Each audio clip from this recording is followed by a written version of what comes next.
My host, Rodrigo, requested that I do a little homework before my visit here, so a couple of research assistants at Harvard helped me do some research on Bolsonaro, and we applied our litmus test to Bolsonaro. Here are the results. You probably will not be surprised that he tests positive in flying colors. Indicator number one, does he reject democratic rules of the game? Throughout his career, as far as we can tell, going back to the 1980s, Bolsonaro has praised the military dictatorship and challenged the legitimacy of the post-1985 democracy. In 1993, he declared, "I am for dictatorship," called for the closure of Congress, like in Fujimori's Peru the year earlier.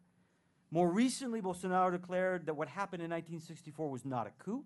He promised a Chavista-like packing of the Supreme Court, and he questioned the legitimacy of Brazil's electoral system, calling it rigged. He just named as his vice presidential candidate a general who at various points has signaled his openness to a military coup. So not only has Bolsonaro rejected democratic rules of the game, but he's actually done so in a way that is more open and more egregious than Erdogan, than Fujimori, than Chavez, than Orban. None of those guys openly embraced dictatorship. Okay, so he passes that one. Check that box. Indicator number two, toleration or encouragement of violence. In 1998, Bolsonaro said the military should have killed 30,000 people, including Fernando Henrique Cardoso. He's encouraged the extrajudicial police killing of suspected criminals. He has embraced death squads in Rio de Janeiro. He's justified the extrajudicial killing of 19 farm workers in Pará in 1996. Indicator number three, denying the legitimacy of one's partisan rivals. Bolsonaro has called President Cardoso a corrupto who should have been killed during the dictatorship. He calls Lula a criminal, wants to imprison him, and says he, if in government, will treat the MST as terrorists.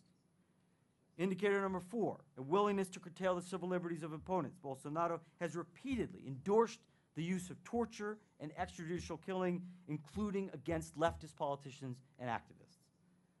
So Bolsonaro is a thoroughly authoritarian figure. That distinguishes him, and I think this is very important, that distinguishes him from all of his rivals, all of his major rivals in the 2018 presidential race. It distinguishes him from Alckmin, from Marina Silva, from Haddad, from Ciro. My host also requested that I do a little research on these other candidates, and we did. None of them show up on this litmus test. Ciro Gomez, from the best of my research, has a big mouth. But we found no evidence of authoritarian tendencies. Being hot-tempered and being offensive is not the same thing as being authoritarian. Taking bribes, as Lula allegedly did, is not the same thing as being authoritarian. This is very important. Center-left politicians, even corrupt ones, do not generally threaten democracy. Authoritarian candidates do threaten democracy. So Brazil may be headed to one of those critical moments that Linz wrote about, when political and economic elites may have to choose, may be forced to choose between their short-term political and policy goals and the long-term defense of democratic institutions. And the overwhelming lesson of my research is that Brazilian elites should resist the temptation to back Bolsonaro under any circumstance, under any second-round scenario you can imagine. I worry when I read that Bolsonaro was applauded by the National Confederation of Industry last month, and that according to CNI President Robson Andrade, many entrepreneurs like Bolsonaro because he shows authority. I worry a lot that business leaders will decide that Bolsonaro is worth the risk maybe because of the economic policies that Paulo Guedes can deliver, or maybe because it's just better than having to deal with a government led by Ciro or Haddad.